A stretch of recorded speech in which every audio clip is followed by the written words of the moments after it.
Ayan mga kapudi, nasa bahay na po tayo at so ito tetestingin natin yung food color at ihalo natin sa tubig kung gagana sa white roses. Ayan, pero ang alam ko yun yung dating paraan para magkaroon ng kulay yung mga roses na puti dahil hinihigop nila yung tubig. So kung may food color, ang tendency ay higupin nila yung tubig na may kulay at kukulay sa petal. Yan. Meron po ako ditong tubig na galing sa gripo kung gusto nyo yung purified water. Tapos meron ako ditong egg yellow na food color. So, kung meron kayong ibang brand na nabibili ay pwede rin po yun. So, lalagyan lang natin to. Lagyan lang natin. Siyempre, kailangan natin siyang haluin.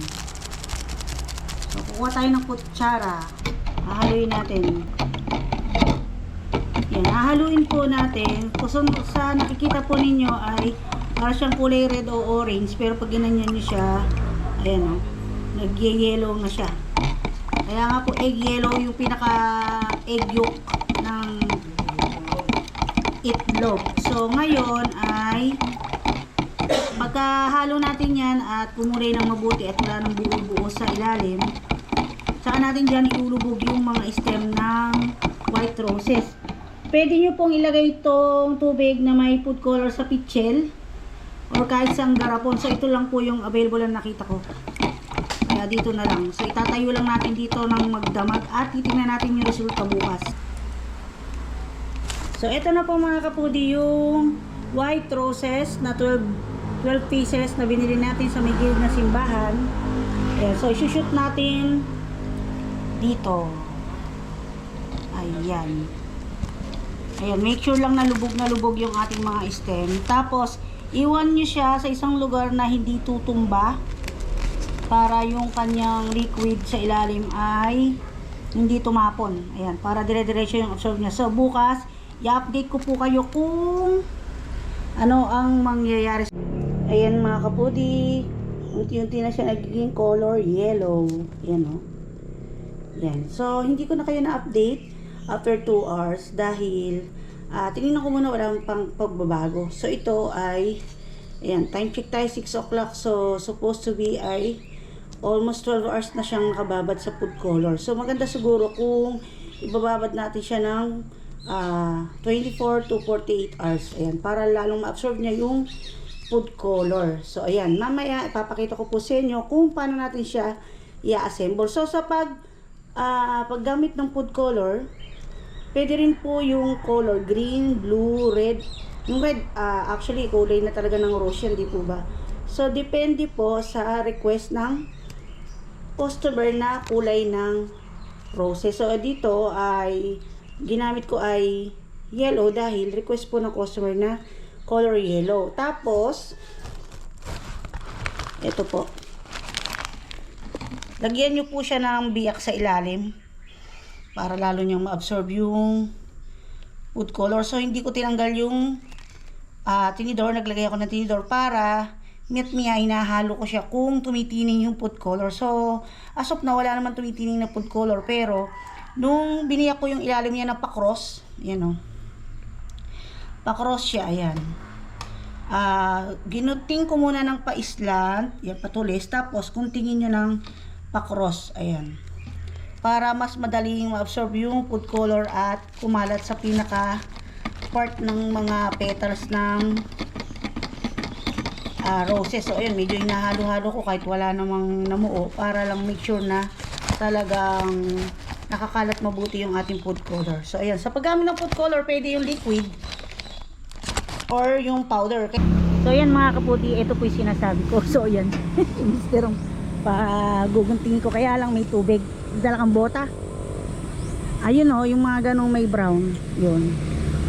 Doon sa gawin na yun, ayun, may malapit o. Ayun o, hindi mo maabot yun. Yan. Sasama natin yan sa paggawa ng bouquet. Wish buhay. Pili ka yung maganda ha. Ayun o, meron pang mga light. Pumili ka ng brown, tapos pumili ka ng light green. Ayun, yung sariwa pa. Yan. Testingin po natin isama yan sa ating flower bouquet kasi ang ganda po. Hindi naman mali naman yung kinuha. Ay, sa bagay pa. Okay na rin yan. Habaan mo yung iba.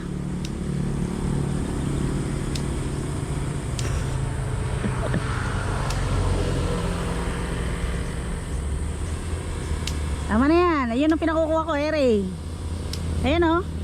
Ayan sa gilid mo. Ere, sa gilid mo. Ere, tingnan mo yung kamay ko. Ayan, ayan, ayan. Oo, tapos yung mag-green ang kunin mo. Ayan, may mag-green, oh. Hahabaan mo lang. Sige, sumunod ka. Ganyan talaga pagka gusto kumita ng pera. O, habaan mo't kasi para may choice na mahaba, may choice na maikli. Ganyan. Naka-shades pa talaga. Ayan, ganyan ka-supportive yan si Mister. Ayan, paano mo malalaman kung supportive asawa mo? Di, syempre, ayan. Ayun, may mga light green pa. Andiyan ka na lang din eh. Ito, dito ah. Ito.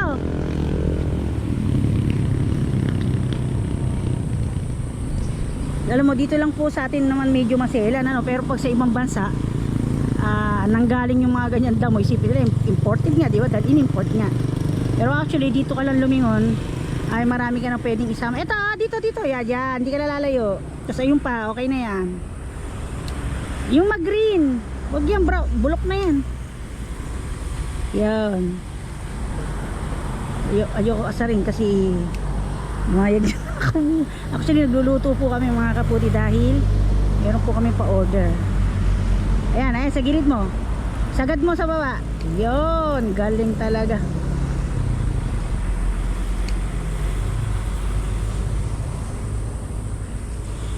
Isa na lang, ayun na lang. Ayan, ayun, sa tabi mo. Hindi makita, naka-sheets kasi. Ayaw mo ba nun? Yan. Okay na yan, halika na. Very good. Dahil dyan, Happy Father's Day. Happy Father's Day. Magsabukan ng paa pagdating doon. Oh, di ba? Ay, ano ba naman 'to kinuha mo? Makahiya pala 'to. Oh, ganda. Pwede natin isama 'yan. Yung makahiya, ewan ko lang kung isasama natin. Magkamali lang ng customer. So, sakay na tayo. Lalagay ko lang 'to muna sa likod. Ayan, dahil bibili pa tayo ng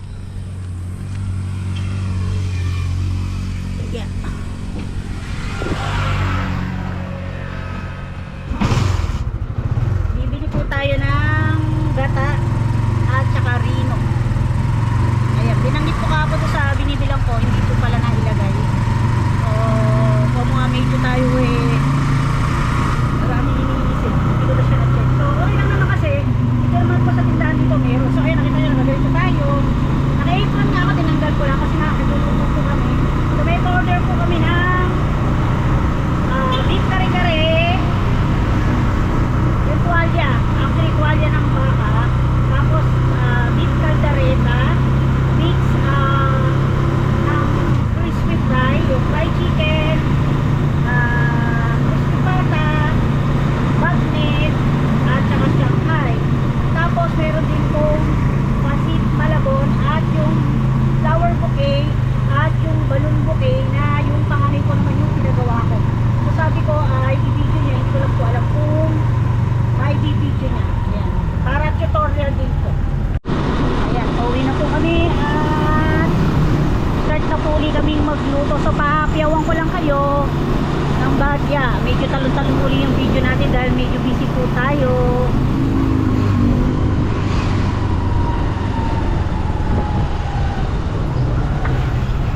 Woo! Ayan, ito na tayo.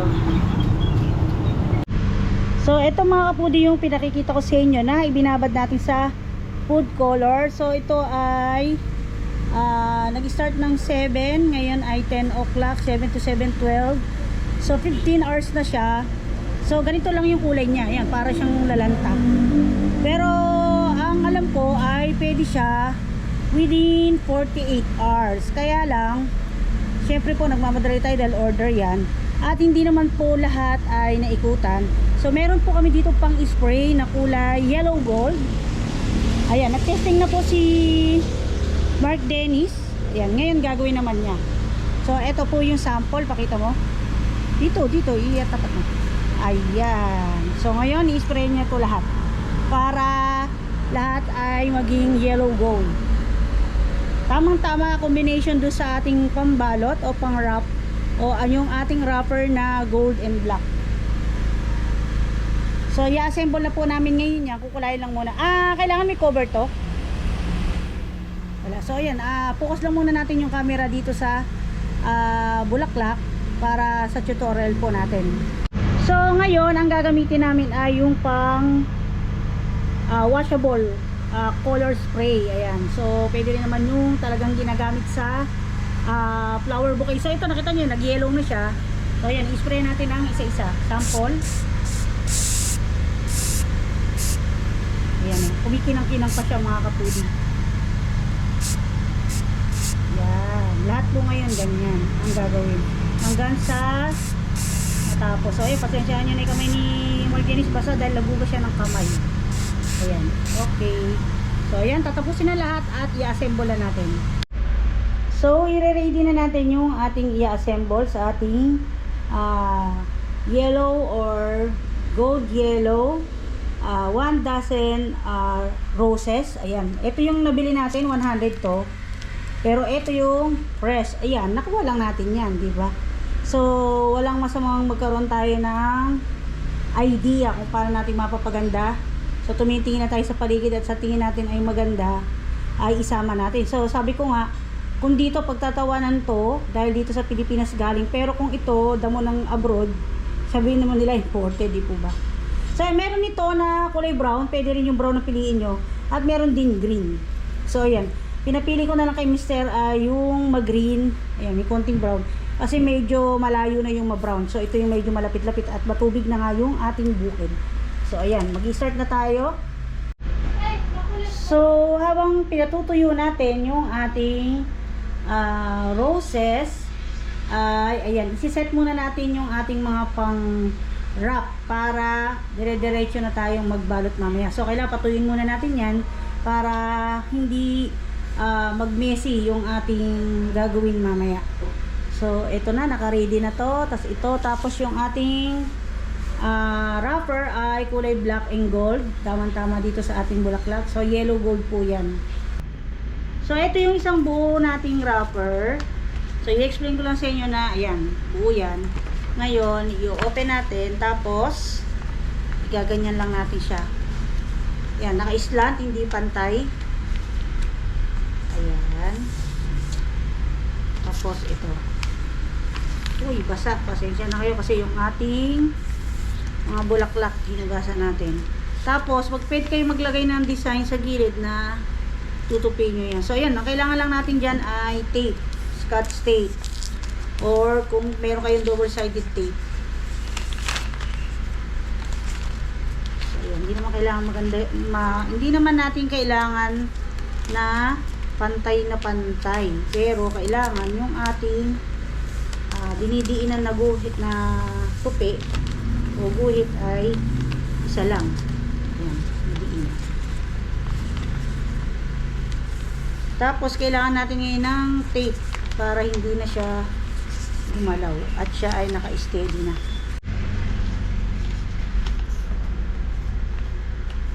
So ayan, ayan. Tapos ito, tape muna natin tong side na to. So, make sure may nakahiwa na o gupit na tape. Ayan. Pwede rin dito yung ibang kulay.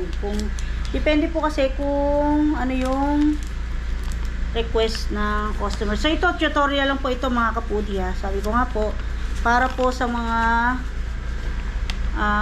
kagagraduate lang na wala pang mapasukan trabaho, pwede kayong mag-sideline. Ayan.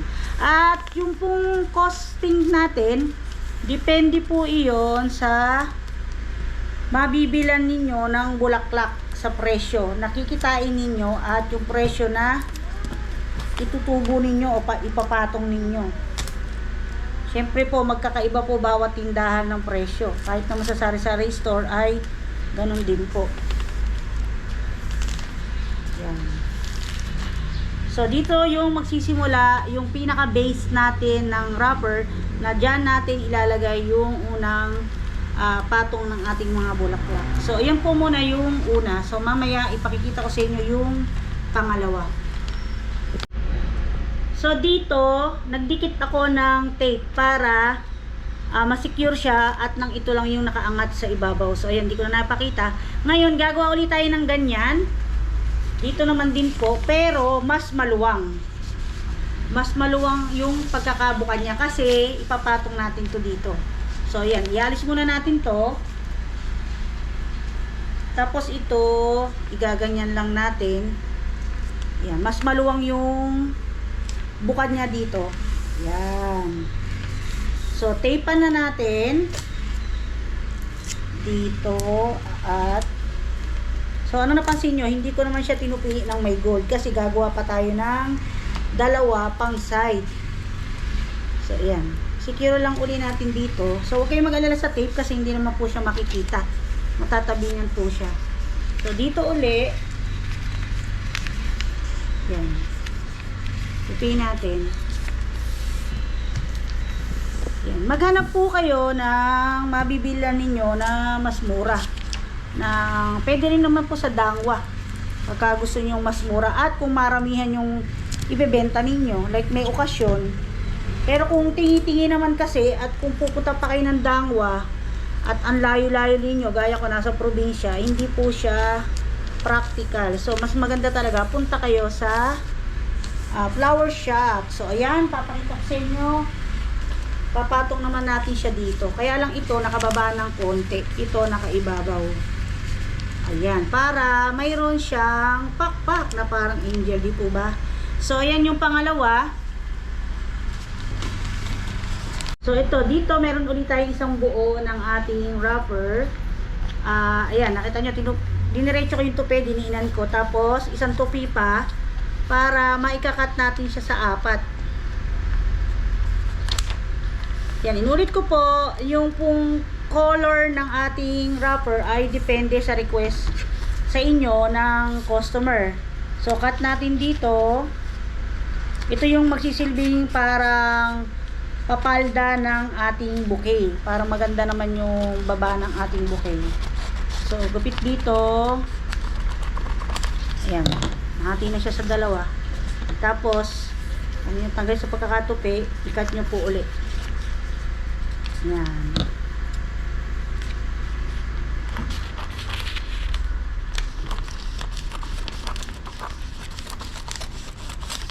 Yan. Tapos ito pa isa.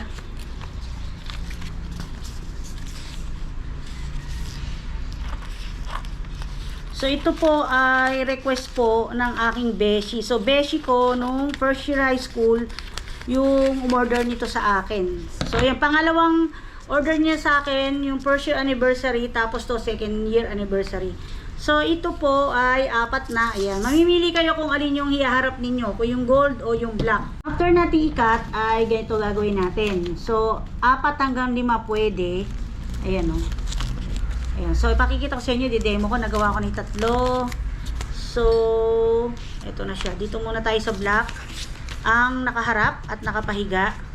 Tapos, itutupi natin ang pa-triangle sa dito natin i-ano sa sulok. So, huwag kayong mag-alala na hindi ma-perfect yung inyong pagka-triangle. Okay lang naman dahil itutupi pa natin yan at lulukutin. Pagkatupi natin, itong kabilang side naman ay i-overlap natin. Basta makapag-create tayo ng tulis dito. Pagka-overlap, di na natin dito. Make sure na may nakaabang na kayong tape niyan kasi tutupiin natin yan. So, dito, tupi uli. So, yun yung magsisilbing ruffles sa ating palda ng ating bouquet. So, tupi uli dito at isa pa dito. Ayan. Pagkatapos nyan, ay lulukutin natin dito. Papalibutan natin ng tape. Lalagyan natin tape dito. Scotch tape lang po yan mga kapudi. Ayan. So, ayan. Yan ang ating magsisilbing palda. Okay lang na may nakaangat na ganyan dahil yun nga, parang nakabalon yung ating palda. Ito, itutupi natin ng ganyan yan. Yan, bago natin ilagay. So, makita nyo dito ay gold, dito black nakaibabaw. Pero pag tinupi mo pa siya yan, ay gold din naman. Ayan. Iayos pa natin yan mamaya. So, pinakita ko lang po sa inyo kung paano natin ito ginawa. So, ayan. Ito yung una natin ginawa. Tapos, ito yung pangalawa. I-overlap natin at nakaangat siya ng konti sa taas. Ayan. Tataas pa natin ng konti. Ayan. Kakita mo. At, dapat meron tayong naka-ready uli na tape. Kasi, sisecure na natin siya para hindi siya gumalaw. Ayan. Pwede rin naman yung double-sided tape. Pero, ito yung available. Kung ano yung available sa inyo ay iyon. Ang inyong gamitin. Kung ano yung available sa inyo ay yun po ang inyong gagamitin. So, sa costing niyan lahat ay 400 yung ating 12 pieces ng roses. Tapos, ito 100 lang kung ano man tawag dyan. Hindi ko alam. Ito. 100. Tapos, syempre, ito free lang. Nakuha lang natin yan. Tapos, yung ating pambalot ay 300, overall ay 800. Pero kung wala kayong tape o scotch tape, syempre bibili pa kayo. So sabihin na natin na pati pamasahin ninyo kung 150 balikan, sa amin kasi 150 balikan. So 800, 950. Tapos yung 50 siguro yung tape para syempre alam niyo naman na libre lang yun. May bayad din po yun. So overall ay 1,000. So, pwede kayong maningil lang 800 to 1,000. Kaya 800, syempre po, yung araw pa na ginugol din nyo. So, nasa inyo kung 500, 800, or 1,000. So, depende po yun sa laki na gagawin ninyo. So, ayan, nakaset na tayo. At i-check natin kung tuyo na yung ating bulaklak. So, ito, ipupwesto muna natin dito ng nakataas. So, kailangan nakataas yan. Tapos te-tape pa natin para i-overlap natin dyan yung ating roses. So taas at baba lang natin lalagyan yan. So mamili tayo ng, ayan, yung mga damo nyan o dahon ay ginupit ko na po para po matanggal yung mga sira. So, yung mga sira, pa-island ko lang siyang gilid. Tapos, pwede na tayo mag-add ng ganito sa gilid. So, i-assemble muna natin yan kasi ikakat po natin yan. Guguntingin natin. So, ito dito. Ayan. Wala pong masamang mag-try ng design. Sabi nga, pagdating naman sa ganyan, basta mga bulaklak, pag pinagsama-sama mo yan, maganda pa rin ang kalalabasan. So, ito sa side. Ayan. Tapos ito, isa pa dito. So, pwede naman pa ibaba, yan yung una yung ilalagay. So, ayan, para maganda. Tapos dito. Ayan. Tapos, dahil marami pa naman siya, ilagay na natin lahat para maganda. So, ito magkasama. Ayan. Gagawin natin dito sa ibabaw. Adjust uli natin dito pababa yung tape. So ayan, naka-assemble na tayo ngayon. Iti-tape natin yan kasama nung roses. So ayan, ipinatong na namin yung isang rose, tapos dalawa dito. So dalawa na.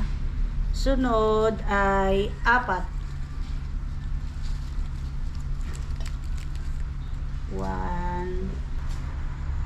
2, 3,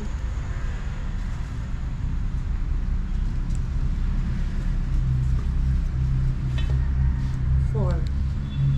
So, dalawa, tapos sunod 4. Sunod, 4 uli.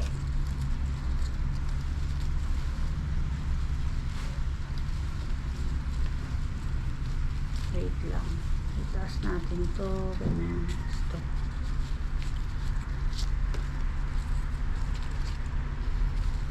Yan, 4, tapos 4 ulit. 1, 2,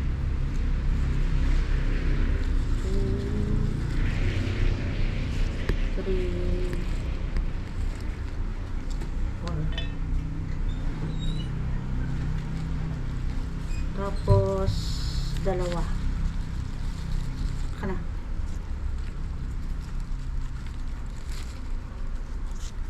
Yun. Ngayon, titipan na natin yan para ma-assemble na natin dito sa pinakadulo. Ayan na siya.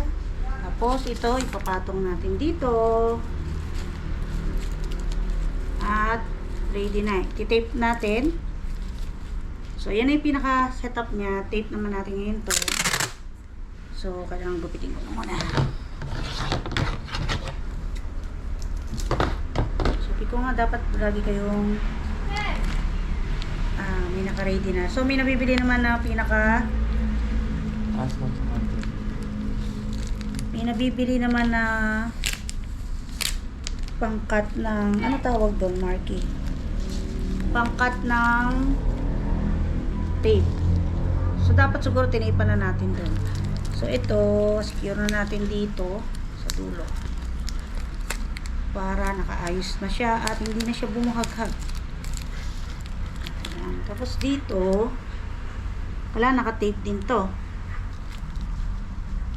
Yan. So, iti-tape natin ito. Para hindi bumuhaghag. Teka. Tape natin dito sa wrapper. Kailangan mayroon kayong katulong na angat nito. Angat mo to, please. Okay, yan na. So, yan na. Hindi na natin gagalawin. Papailalim natin itong tape. Sisecure natin dito. At idikit natin dito sa ating wrapper. Isa pa. Ayan, naririnig si Brownie humihingal. Oh, Brownie. Ikaw yung hinihingalan ni Brownie. Isa pa at medyo habaan naman natin ngayon. Nakaangat na. Hila dito, hila. Ayan, para ma-secure natin yung ating flowers. Pero pwede nyo yung ano, kung mga hindi pantay-pantay, nilagyan lang natin na ganyan. Tapos, isa pa dito, baba mo na yan. Okay na yan. Ngayon, ito. Iangat to. Ito. So, kailangan meron kayong nakaalalay. Para lang ma-secure natin na hindi gagalaw yung ating mga bulaklak.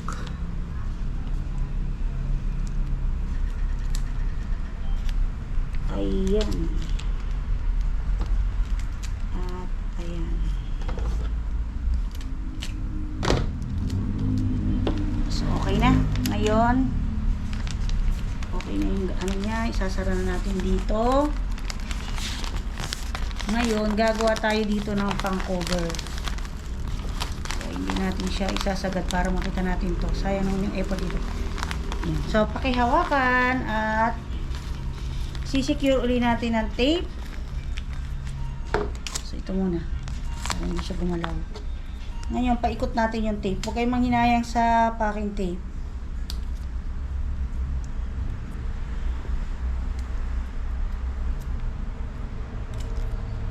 Ayun.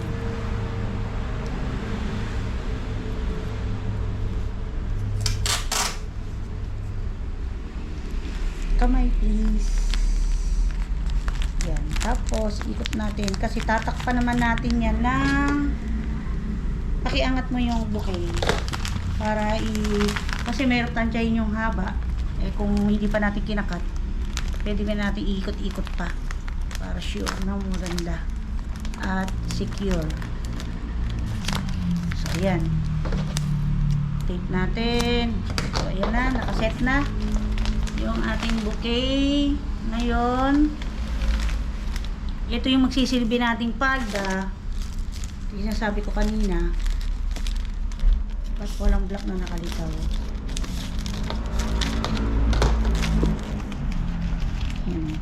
Pero okay lang naman.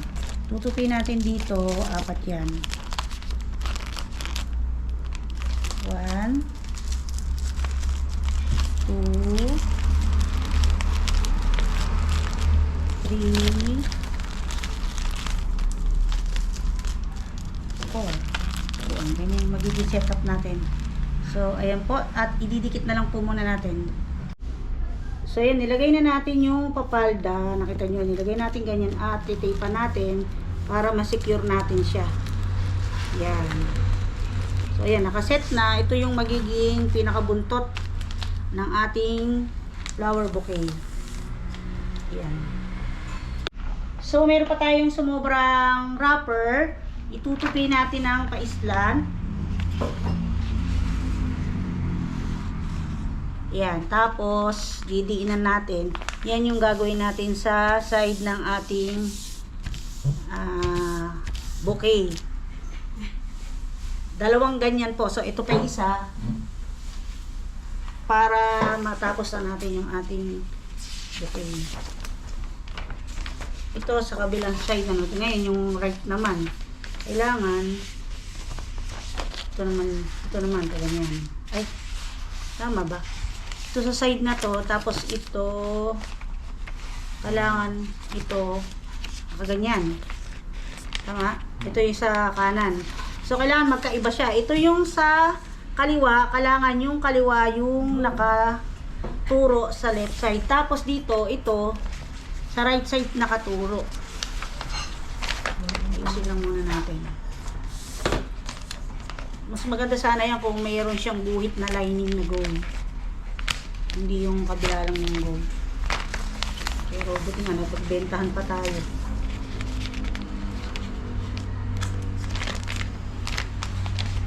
Yan lang ang hirap. Iano natin to. Diinan natin para lumabas. Ay, maano siya yung pagkakatupin yan.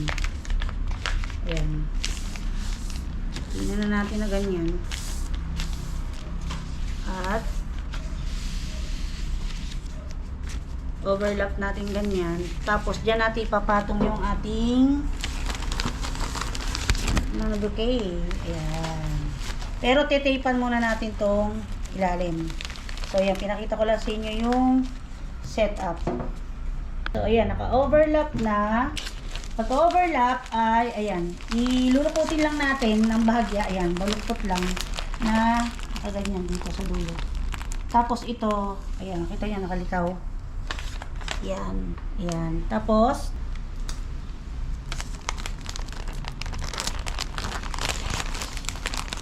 parang secure. Tapos, yan, i-roll nyo muna ngayon yan. So, ayan. Meron tayong sumobra na isang wrapper. Ito yung gagawin nating pinaka-belt ng ating flower bouquet. Para ma-secure siya, kinapala natin yan. Isang ganyan, isang ikot. Yan. Yan ngayon yung ating i-belt dito. Papailalim natin. At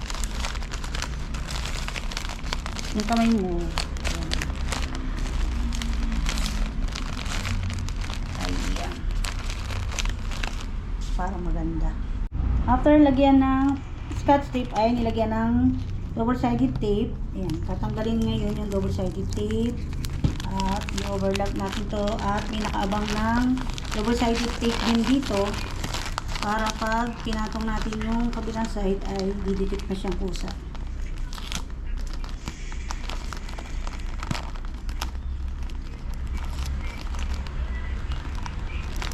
So, ang maganda lang po dito ay yung pagiging creative nyo. Matitesting ninyo sa pag-design ng mga bulaklak.